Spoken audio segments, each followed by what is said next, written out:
Okay.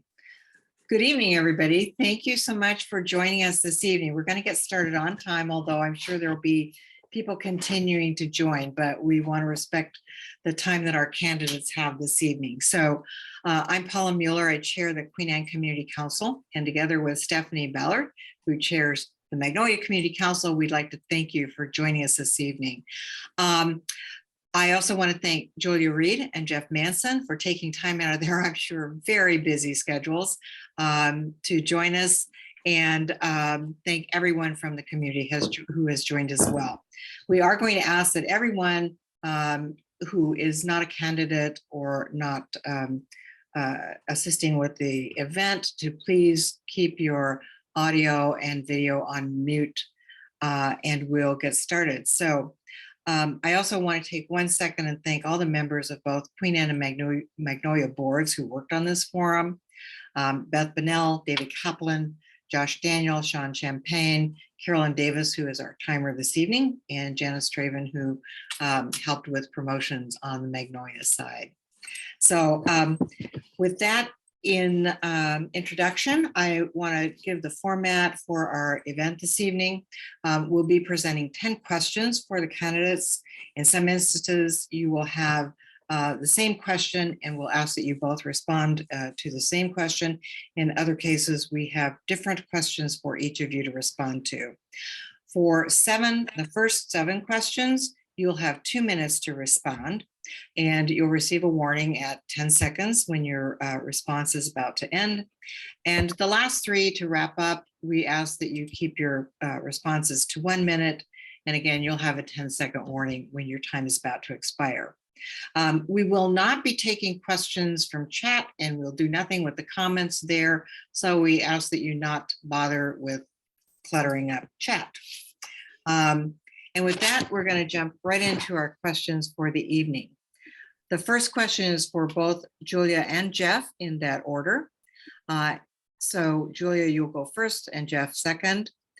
You have now spent the last several months meeting individuals from all walks of life and hearing their concerns and ideas. Based on all the feedback that you have received, have you changed or revised any of your positions? Julia, you go first. You have 2 minutes. Yeah, it's a great question. I think that I wouldn't say that I've changed or revised positions, but really doubled down on some of the things that I'm really focused on. I hear a lot from people about concerns about housing, rising housing costs, the need to reduce homelessness, and the connection between homelessness and lack of affordable housing. I hear a lot from people on the doors of concerns about climate change. I think particularly now as we are entering this smoke period, as the only person in the race who has worked on wildfire smoke preparedness at the city level, I think that's experience I can really bring.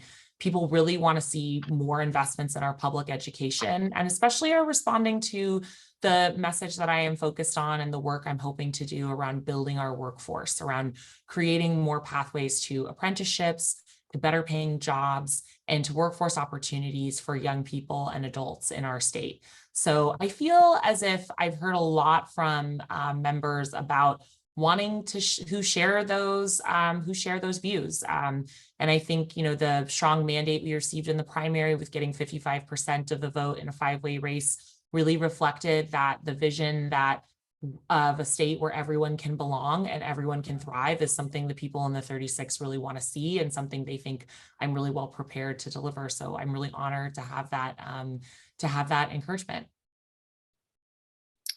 Okay, thank you. Jeff, you'll have 2 minutes as well. So I'm going to ask you to go ahead and respond to this question.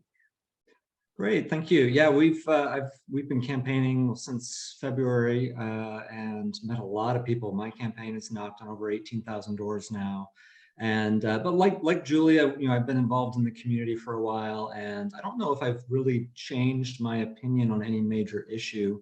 I think one of the things that's been sort of revelatory to me is hearing all people's concerns about public safety. I mean, I certainly had some of those concerns. My wife does. We work downtown. We live in Greenwood. But hearing stories about people who've had break-ins, whether their home or their car, whether it's feeling uncomfortable or feeling unsafe or actually, being assaulted on the street. Just hearing all of those stories makes it much more real to me. Now, it's a complicated issue to solve, and the legislature is one degree removed from a lot of the decision making at the city on public safety. But really hearing that has opened my eyes to sort of the discomfort and concern about where Seattle is versus where it was a few years ago and what direction we're heading in. So, I think, in terms of what the state can do about that, the state is one of the primary funders of both services and enforcement. Low-income housing through the Housing Trust Fund, and mental health services, as well as our court system and a lot of the criminal justice system. And I think the state has not been meeting its duty to fund a lot of those areas. And I think the pandemic has really shown that underinvestment in recent decades. Great, thank you very much. This next question is for Jeff only, and you'll have 2 minutes to respond. On your website, you say that you support smart density to address housing affordability issues. What does this mean? And is this an area that the state can and should legislate? Yeah, great question, and thanks for asking. Housing and density, I think, is an area where my view is nuanced, and I don't think kind of absolutist responses are the appropriate policy response. So I appreciate the question. I think we all see the housing affordability problem. Prices are going up. People are moving out of our city or onto our streets as a result. I do believe that one of the main reasons we have a supply or have a affordability problem is housing supply. People are moving here faster than we are building. So just with supply and demand, the price is going up. So I do believe we need more housing units. I don't think we need to, say, ban single family home zoning statewide. I don't think that's an appropriate policy response, but I do think we need more density. I think we get the most bang for our buck in high capacity transit corridors. We have a real opportunity with the Armory, the land that's there once the National Guard moves out, to build a lot of housing right next to a new light rail stop. I do think that leaving it to the cities has not worked. So I do think it is appropriate for the state to step in to help increase density in the state. Seattle has actually taken a lot of steps to add density in recent years, but a lot of other medium-sized cities in the region have not. And we have a regional housing market. The housing market doesn't stop at the city limits. So I do think it's appropriate for the state to step in. I don't think the state is really in the best position to be mandating changes parcel by parcel, but whether it's amending the Growth Management Act or in some other way setting density minimums or maximums of certain types of zoning, I do think would be appropriate. There was a middle housing bill that failed this last legislative session. I'm hoping that comes up again. We may need to change it to get it passed, but I do think it's appropriate for the state to mandate additional density. Thank you very much. Julia, here's your question. You have 2 minutes. Inclusionary zoning is a priority of yours. Please give us some specifics of the role Olympia and the state can and should play with regard to zoning, an area that has traditionally been handled locally. Yeah, I think it's a great question. I mean, one of the reasons I got into this race, being a teacher's kid who grew up in Seattle, I know that if my family were trying to move to Seattle today, they wouldn't be able to afford to live here. I know because I live it every day with people my age, people in my generation, how much the lack of housing affordability is choking our state. It is making companies not want to move here. It's meaning that young people can't live near their parents. Elders can't afford to retire in place.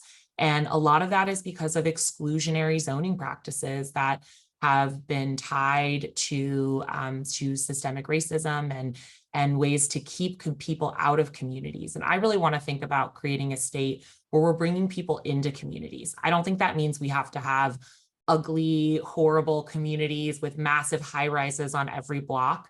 But I think we need more zoning. And I know it's a little bit scary for people. I know that we love our communities and our neighborhoods and we don't want them to change.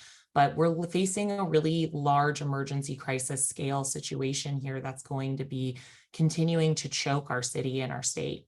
For me, inclusionary zoning means the ability to create more types of housing in our neighborhoods and in our city. It means that young people can afford to live near their parents. means that older people can choose to divide up their parcel into multi-unit lots and have more family members living there, that they can have ADUs and courtyard apartments and duplexes and triplexes, types of housing that we used to allow in the city. And fairly recently, we decided to ban in most parts of not just our city, but every city. Hillary France came to my campaign kickoff. She's endorsed me. And one of the things she noted is, as lands commissioner, it's not just Seattle, but every part of the state that is suffering from a lack of housing availability, and zoning is really at the heart of that. And I really think we need to move to a regime in our state that allows different types of housing to be built and creates a really inclusionary system so that we can all live here. Thank you, Julia. Okay, the next question is for both candidates, and Julia, you'll go first. Washington's tax code is one of the most regressive in the nation. What is a realistic tax reform proposal, and how would you go about garnering support from your constituents here? And again, you have 2 minutes.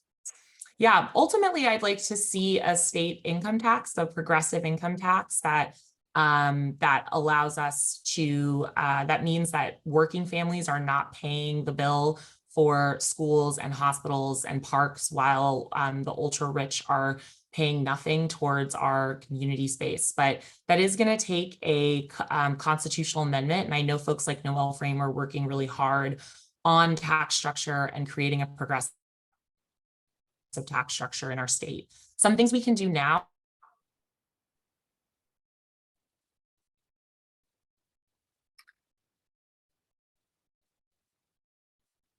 are proposals that are being considered are things like the wealth tax, increasing the estate tax on large estates while lowering it on smaller estates, so that more people, more working families can pass on intergenerational wealth, which is a huge driver. We talked about housing earlier. A lot of people in my generation, the ones that can't afford to buy housing in Seattle, it's unfortunately often because someone in their family has left them a legacy. I don't think that waiting for our parents or our grandparents to die is a really great social housing program, but I want to be sure that people can pass on what they've worked really hard to earn, and that we're also ensuring that the ultra wealthy aren't hoarding resources that our state really needs and are really needed to make this, to make everything we want to do in the state thrive. I previously worked in the federal government. I worked in the Obama administration. The big difference between federal budgeting and state budgeting is the state budget has to balance every year. You don't get to borrow. And so if you want to do new things, if we want to build more housing, if we want to have better schools, if we want to have, if we want to address climate change, that is going to require new revenue. And I do think that it is possible to seek that revenue in a progressive way. Thank you. Jeff, same question for you. Do you need me to repeat it, or you got it? I'm good, thanks. Yeah, I agree with what Julia said. We have the most regressive tax structure in the country, and my understanding is it's not even close. And so lower income people are bearing the burden of funding government, and there's a lot of parts of our government that are not adequately funded. I was supportive of the capital gains tax, which is currently being challenged in the courts. I'm cautiously optimistic that'll be upheld. If so, I think that's something that could be expanded. Right now, it only applies to the wealthiest few hundred families in the state. I would also support a progressive income tax and also a wealth tax. We've got 2 out of the 3 wealthiest people in the world, depending on the day, in this state. So we have the resources to fund the things that we say that we want. We just need to make sure our tax structure is utilizing those resources. And it's not about demonizing any particular individual or demonizing someone who's become successful. It's just that people should be paying their fair share. If people are driving the same roads, or their company is benefiting from our education system and the other investments that we're making as a state, people should be giving back in that process. In terms of how to communicate it, I've actually been really impressed with how much headway we've made over the last decade or so. And I give Representative Noel Frame, who we're both running to replace, a lot of credit for that, her and many others. I think a capital gains tax was unheard of 10 years ago. And the fact that we're already there and seriously talking about wealth tax or potentially an income tax shows how public education can move the needle. I've been surprised how many people, when I knock on doors, mention that we're the most regressive tax structure in the country. So it's not just policy wonks like Julia and myself and us, super voters like here in this forum. I think average voters are figuring that out, and the conversation's changing. Thank you very much. The next question is for both candidates again. Jeff, you'll go first. COVID, which is expected to surge this winter, along with the impacts of long COVID, is unfortunately here to stay. What will you do to address this continuing public health challenge and longer-term challenges of disability? Yeah, that's a great question. I think with COVID, we have to recognize, like the question asked, we have to recognize that it is here to stay. There isn't going to be a day where we announce that we've beat it and it's over and it's gone. It's here, it's endemic, and we need to make sure that we are managing it so that we can continue with our lives while doing so in a healthy way. I'm disappointed how few people have gotten the most recent, the bivalent vaccine, the most recent booster. If you haven't, please do it. I got mine a couple weeks ago. I hope people will get that. But whether that was a failure of, messaging by the government, or if we just aren't approaching it correctly because people are in a different mindset, I don't know what that problem is. But we need to make sure that if we have vaccines or other treatments or other less invasive ways to avoid infection, that we're doing things where the science directs us. In terms of long-term disability, that's a really important point. I've been a disability community advocate for a long time. I represent people with disabilities in public assistance appeals early in my legal career. Governor Inslee appointed me to the governing board of the ABLE Savings Plan, which is a savings plan for people with disabilities. So I think what long COVID looks like and how that affects people is something we still need to figure out, but we need to make sure that our government services, including our education system and our places of employment, are accommodating people who are affected by disabilities, whether it's COVID related or something else. Thank you. Julia, same question. Yeah, responding to the long-term effects of COVID is going to be a massive public health challenge for our state. And as we're saying this, we're sitting in the middle of another massive public health challenge, the wildfire smoke emergencies that have become really frequent. I worked on wildfire smoke preparedness when I was at the city, and it's been a feature of my campaign from the beginning. And many of the solutions that I really want to see the state implement to address wildfire smoke also apply to other public health challenges like long-term COVID.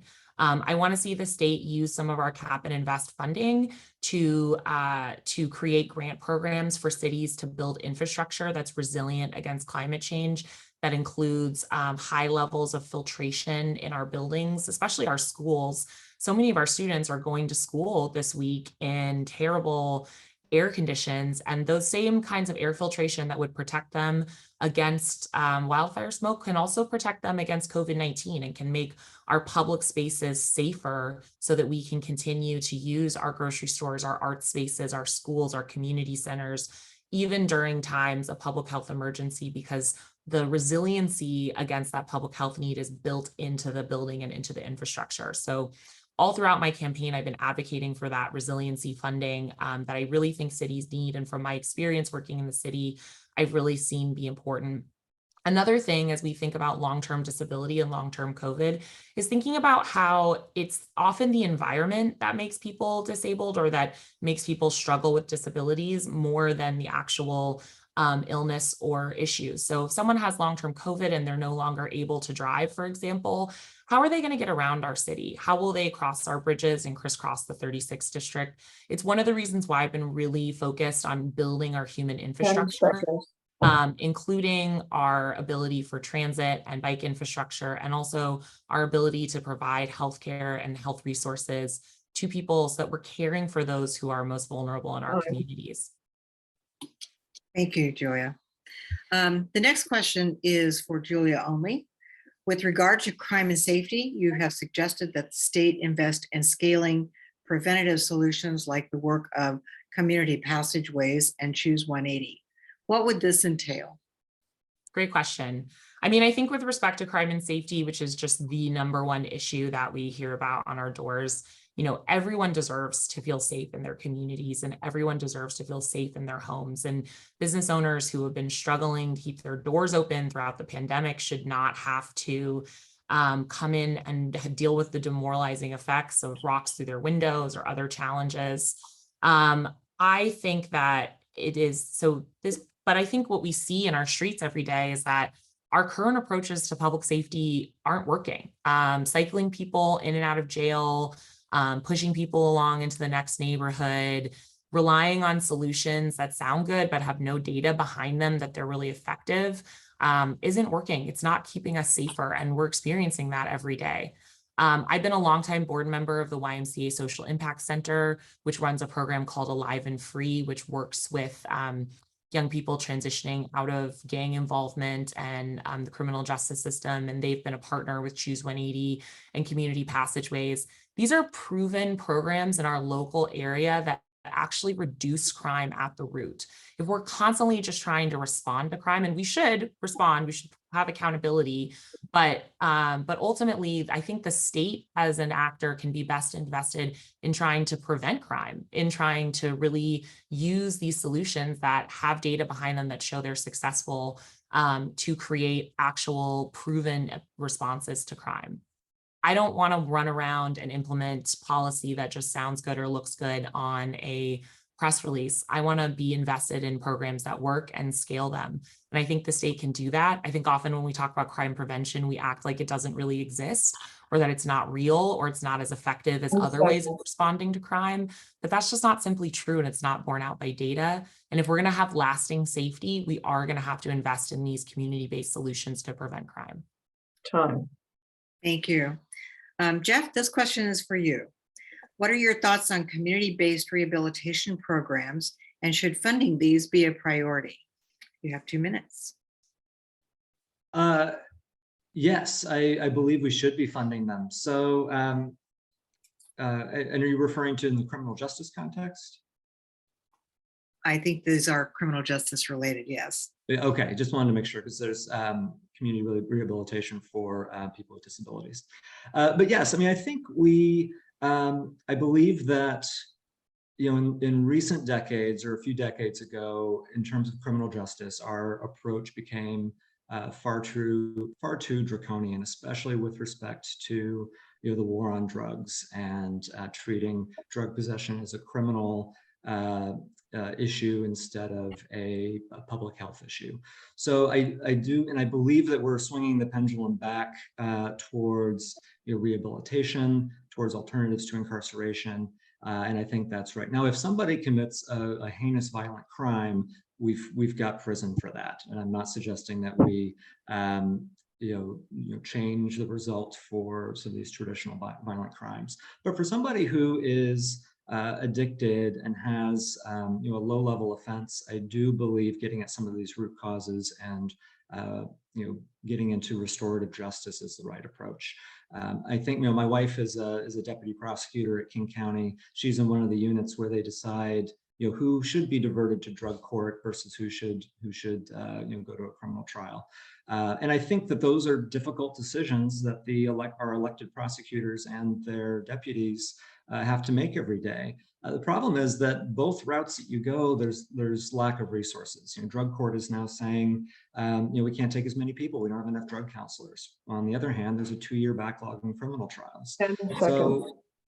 So I think you need both. You need you know, both the carrot and the stick, if you will, to have a functioning criminal justice system, and wherever possible, rehabilitate people, get people back into the community, and make sure they can get jobs and housing once they're back. Thank you. The next question is for both Jeff and Julia, and Jeff, you'll go first. What role should the state play in dealing with substance abuse, and do you see this as a policy priority? You have 2 minutes. Yes, definitely a policy priority. As I just mentioned, substance abuse, I believe, is a public health problem, not a criminal problem. I believe in a harm reduction approach. And actually, mental health, behavioral health, addiction support, this is an area that is primarily funded by the state. The city and the county often will make the decisions about what organizations get which grants, but the state is the primary funder. And it's become more and more of an issue, especially with cheaper hard drugs on the street. We're all seeing the problems around substance abuse here in Seattle. So I do think we need to be, the state has an important role to play, and funding is a big part of that. I also believe that similar to the war on drugs before, we are now realizing that housing has to come first. It's almost impossible to take the first steps towards recovery if you don't have housing. I mean, if you're living on the street, whether it's in your car or in a park or wherever, you're in fight or flight mode 24/7. It's not safe. You're being attacked. There's risk of attack, and trying to solve your addiction is not rising to the top of the Maslow's hierarchy of needs in those situations. So I think getting people housing, even if it's into a tiny house village in the first instance, but ideally permanent supportive housing for those who need the levels of support, is sort of the gold standard. But the idea that people need to get sober or get off drugs before we'll provide them housing, I think we've realized has failed, and it's failed miserably. So I believe that attacking substance abuse, it's both a mental health, behavioral health problem, but it's also a housing problem. Thank you. Julia, same question. Yeah, I agree. I think that it should absolutely be a priority. And I think another thing that the state can do in addition to funding treatment facilities is looking at ways that regulations can prevent kind of common sense responses. I was talking to the firefighters union about one of the challenges being that under state law, they're only allowed to take people to who are suffering from a mental health crisis or episode to an emergency room, where they too often just end up getting warehoused and become huge burdens on the hospital and the workers there, and aren't able to leave for sometimes many, many months. Firefighters would like to be able to take folks to behavioral health treatment centers. I mean, this requires us to build them and ensure we have beds for them, but there is a tax proposal in King County to increase that, but they're going to need state regulations that don't get in the way of doing things that just make sense, which is that when people are sick, they should get help. And having a drug addiction is an illness. Having a mental illness is by definition an illness. It is something where it is not solely people that are unsheltered either who suffer from these challenges. So I do think that it is essential that we invest in this as a state. I think it's part of our responsibility to care for our most vulnerable. I think it will improve public health and public safety overall. Also, as a candidate who's endorsed or recognized by the Alliance for Gun Responsibility, and the only 5 out of 5 rated candidate from the Alliance for Gun Responsibility, I think it's also really important that we focus on doing everything we can as a state government to ensure that we are taking guns off of our streets, and that people who are in mental health crisis do not have easy access to firearms, as death by suicide is the most common form of firearm violence in our state. Thank you, Julia. Well, in anticipation of the next question, this will be for both candidates. What further, and Julia, you'll go first, and Jeff, what further gun safety or other measures can the legislature take to prevent mass shootings in Washington state? Yeah, I think this is such an important challenge for the legislature to take on, and one that I think Liz Berry in the 36 has been leading on. I'm really conscious that just tonight, a father, a business owner, a community stalwart in the Central District was shot and killed. And this is one of many, many shootings that have been happening in the Central District in South Seattle. I know I'm running to represent the 36, but as a Black person living in the city, I can't help but be struck by the differing levels of responses to this gun violence where it occurs. I think as a state, we have to be doing more to take weapons of war off of our streets. We have to be investing more in our communities, in education, in healthcare programs, including mental wellness programs and belonging programs that prevent people from becoming so disconnected that they think their only answer is to pick up a gun. We have to do more for crime prevention. And we have to do more to prevent gun violence. It's one of the founding tenets of the Alliance for Gun Responsibility is that gun violence is preventable. And one of the most corrosive political beliefs we have in our state and our country is that there's nothing we can do about this. We have the power to change this, and your state legislature can make laws to change access to violent weapons in our streets and in our homes. Thank you.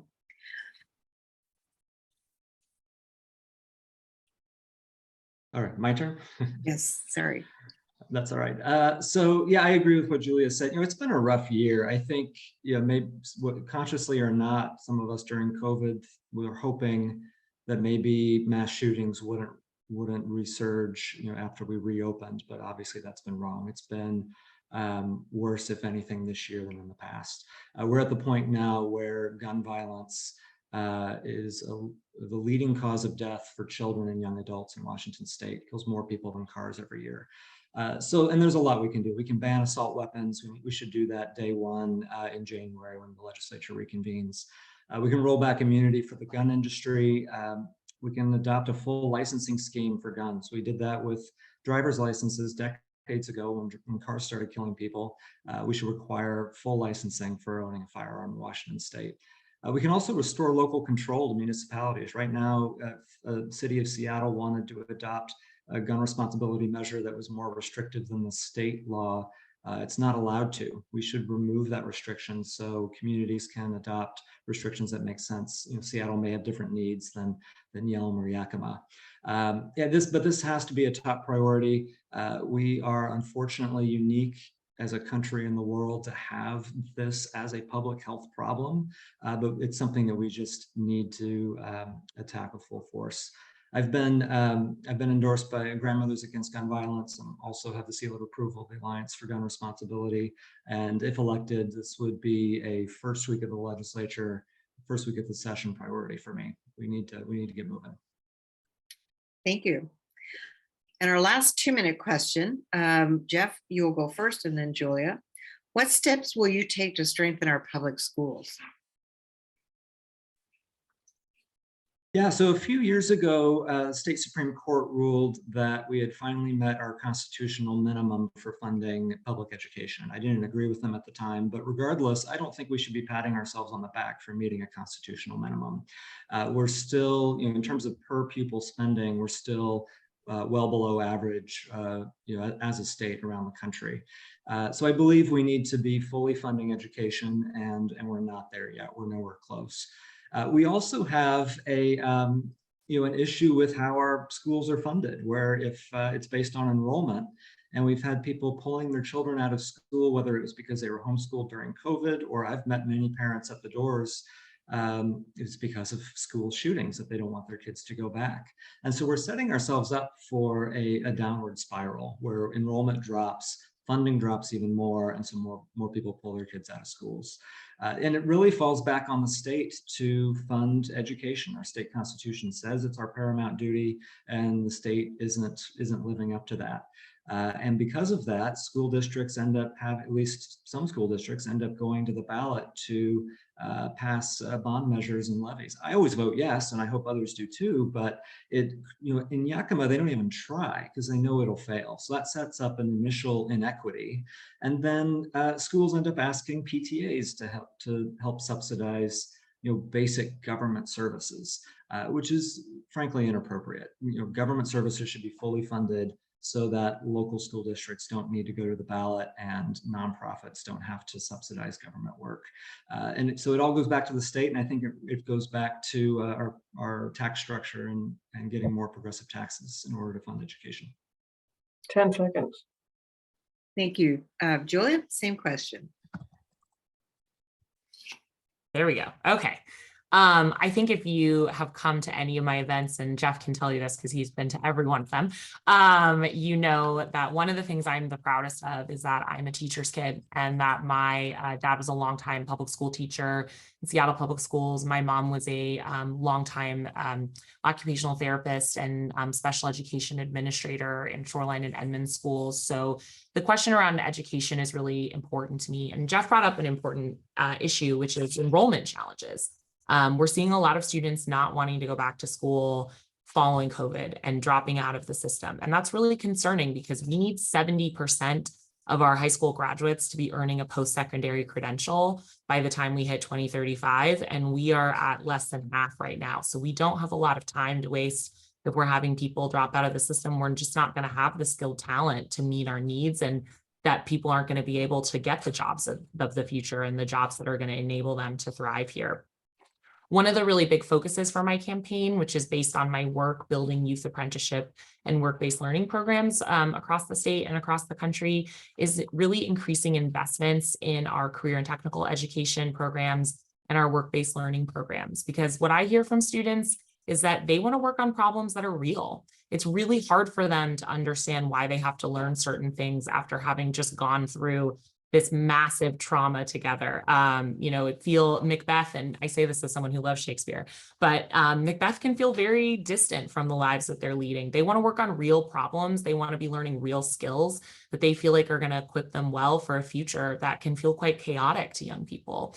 So I really think our schools can be doing a better job of helping to connect people, young people, helping them explore careers while they're still in school, helping them to train for careers, and helping them to build skills and do more hands-on and project-based learning that'll keep them in school and keep them as part of our thriving economy in the future. Thank you. Okay, we're going to flip to the 1-minute questions now. The first question is for both candidates again. And Julia, we'll start with you, and then Jeff, go to you. After the Supreme Court decision on Dobbs to overturn Roe v. Wade earlier this year, Governor Inslee called on the legislators to pass a constitutional amendment to protect women's rights in our state. He also asked lawmakers to strengthen privacy laws and enact new laws that will bar Washington law enforcement from aiding other states in investigating alleged violations of anti-abortion laws in those states. Would you support these initiatives? Absolutely. I think it's essential that we establish a constitutional amendment to protect the right to reproductive justice, to protect the right to abortion care. And it's not just our right that we're protecting, but it's the rights of women and people that can have children in Montana and Idaho, in Utah, in parts of Eastern and Central Oregon. And it's also, we also still have work to do on expanding access within our state. Having the legal access, the legal right to abortion in Washington state doesn't mean that you actually have the real access to it. If you have to drive 3-4 hours to a county all the way on the other side of the state because there's no clinic, there's nowhere for you to get care in Wenatchee or wherever you may be, that's not real access for people in our state. And if our fundamental rights are dependent on whether or not Democrats keep the majority in the state legislature, that's not good enough anymore. We need a constitutional amendment to protect these rights and enshrine them for the future. Thank you. Jeff? Yeah, absolutely agree. We need a constitutional amendment. Look, this has been, again, a rough year on this topic as well. I have family back in Texas, and they were seeing the effects of the Texas law before the Supreme Court ruled later in the spring. Yeah, we need to do a constitutional amendment so that it's not up to the whims of whichever legislature, whatever year. And I think the governor is from cooperating with other states who are criminalizing either providing or receiving medical care. Technically, that probably only applies to the state patrol, so we will likely need legislation to prohibit, say, a county sheriff from going rogue and trying to do that on their own. I think this is also going to be a legal area. As a lawyer, as a legal area that's going to be changing. We're going to be learning a lot in the next 6 months, you know, whether it's sending medications over state lines. Other states are going to be, red states are going to be doing things we'll need to respond to, and we'll need to be doing that very quickly. Thank you. The next question, again, is for both candidates. Jeff, you'll go first this time. What are your priorities for infrastructure in Washington State and the 36th District? Yeah, great question. I mean, the 36th district, I think first and foremost, we have our two bridges that are at risk of failing. We've got the Magnolia Bridge. A small earthquake could bring it down, not even a large one. And then the Ballard Bridge is also 100 years old. So we need to make sure that we are fixing or replacing with similar structures so that we can cross the Ship Canal and again, get in and out of Magnolia. I mean, Magnolia is frankly an island, and there's only 3 ways on and off. The other thing is, sound transit. I'm very excited about light rail coming through the district and into Ballard. And if the state needs to provide support to make sure that's done right and done in a timely manner, then I would support that. But I think those are the 2 main things: maintaining our crumbling 10 seconds. and then investing in the transit of the future. Thank you. Julia, same question.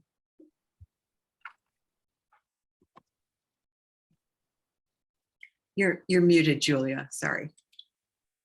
I had a feeling that I might be muted. Okay, same question. Yeah, I think that we maybe uniquely among districts in Seattle are an infrastructure dependent district, which is a really exciting opportunity, both as we think about, the future of the Magnolia Bridge, rebuilding the Magnolia Bridge, rebuilding the Ballard Bridge. I'm a really avid e-bike rider. You might have seen me out and about in the neighborhood, my bike with my signs on it. I'd love to see those bridges be rebuilt with greater access for pedestrians, for transit, and for bike riders. I think as someone who bikes across those bridges fairly often, it's pretty scary out there.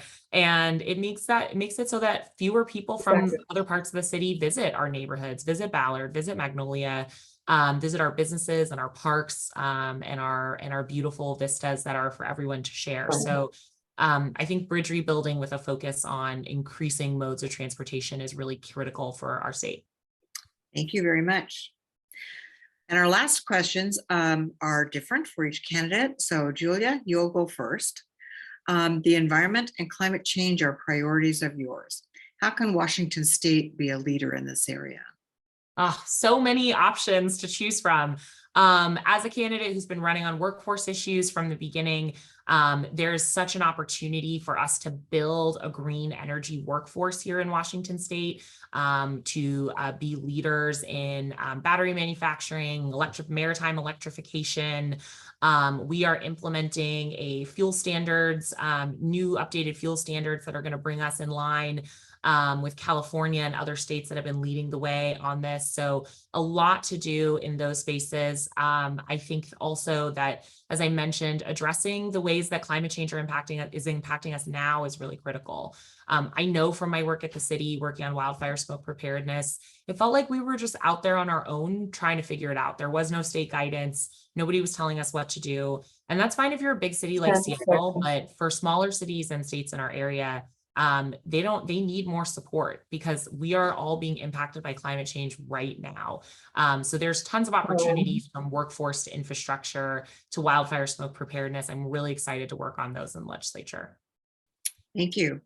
And Jeff, you can wrap it up this evening.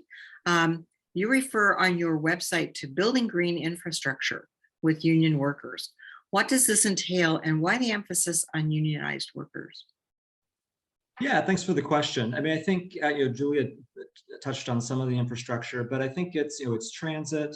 It's if we have renewable hydrogen, making sure that we're transporting that with the right pipelines. But I think that Washington State is, I believe, the most unionized, or at least near the top of the most workers who are members of a union.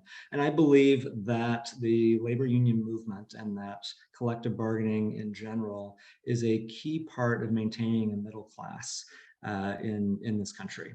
And I believe I'm president of my own union as an administrative law judge for the state, and we organized our union just a couple of years ago. So I've seen a workplace go from non-union to union, and I think it does make a huge difference in giving workers a voice in their workplace.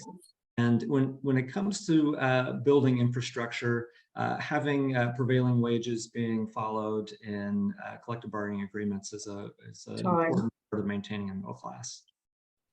Thank you very much. Now with that, that concludes our questions for our candidates. Thank you both very much. We appreciate your time. Obviously, this is an important election coming up, and everyone probably is getting their ballots. I got mine, I think, today. So be sure to vote. Thank you again. Thanks everyone for joining us from the community. And I also want to remind you that next Wednesday evening, we'll be conducting another candidates forum at 6 o'clock again for the candidates for King County Prosecuting Attorney, Jim Farrell and Lisa Mannion. So check out the websites for both Queen Anne and Magnolia Community Councils and sign up for this forum. So thank you for everyone for joining us, and good night.